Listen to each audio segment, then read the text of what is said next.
May 26 gave the market a new engine.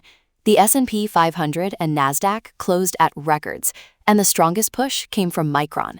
A memory chip company became the day's symbol of AI demand. The point is not that every chip stock is safe. The point is that the rally is no longer only about the biggest GPU name. Memory scarcity is now carrying real weight. The closing numbers were real. The S&P 500 rose 0.6% to 7,519.12. The NASDAQ climbed 1.2% to 26,656.18. The Dow slipped 118 points to 50,461.68. This was a tech-led record day. The industrial side lagged, while semiconductors pulled the broader tape higher. Micron was the force behind the move.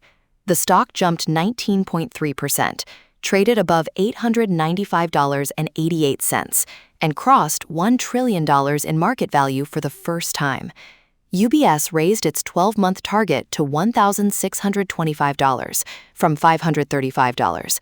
That is not a normal target bump. It changed how the market talked about the stock. The market argument is straightforward, but it is still an argument.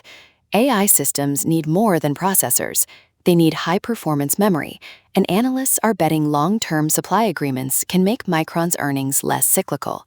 That is not guaranteed, but today, investors paid for the idea that memory deserves a different multiple. The rotation reached beyond Micron. Other semiconductor names also caught a bid, and investors looked for the next layer of AI infrastructure. GPUs started the story. Now memory, networking, custom silicon, and durable infrastructure are fighting for the next dollar. That gives tech a second engine, if it holds. Breadth helped the bulls too. Small caps participated, with the Russell 2000 up about 1.8%. That matters because a rally looks healthier when more than mega-cap tech moves. But one strong day does not prove the market has fully broadened. The next test is follow-through. Housing told a colder story. The March Case-Shiller release showed national home prices up only 0.7% from a year earlier, slower than February. On a seasonally adjusted basis, both the national index and the 20-city index fell 0.2% from February. This is not a national crash. It is a market losing momentum. The FHFA data said slow, not crash. U.S. house prices rose 1.7% from the first quarter of 2025 to the first quarter of 2026. They rose 0.5% from the prior quarter and only 0.1% in March from February. Housing is still positive, but it is no longer giving the economy a clean tailwind. Consumers were not celebrating the record tape. The Conference Board's confidence index slipped to 93.1 in May, from 93.8 in April. Respondents kept mentioning prices: oil, gas, war, and geopolitics. That is the split. Wall Street found a new chip leader. Households still see high daily costs and an unsettled backdrop.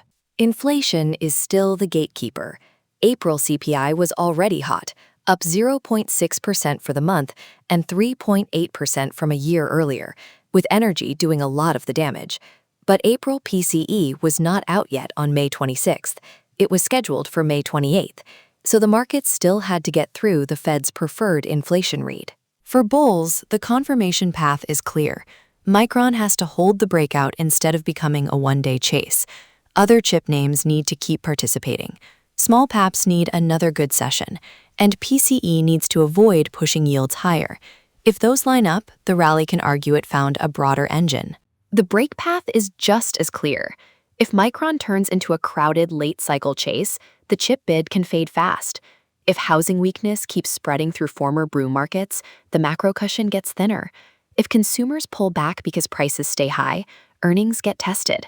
And if PCE keeps the Fed boxed in, records have to fight rates again. The takeaway from May 26th is simple. The market found a new engine in memory chips, and Micron proved it with a $1 trillion day.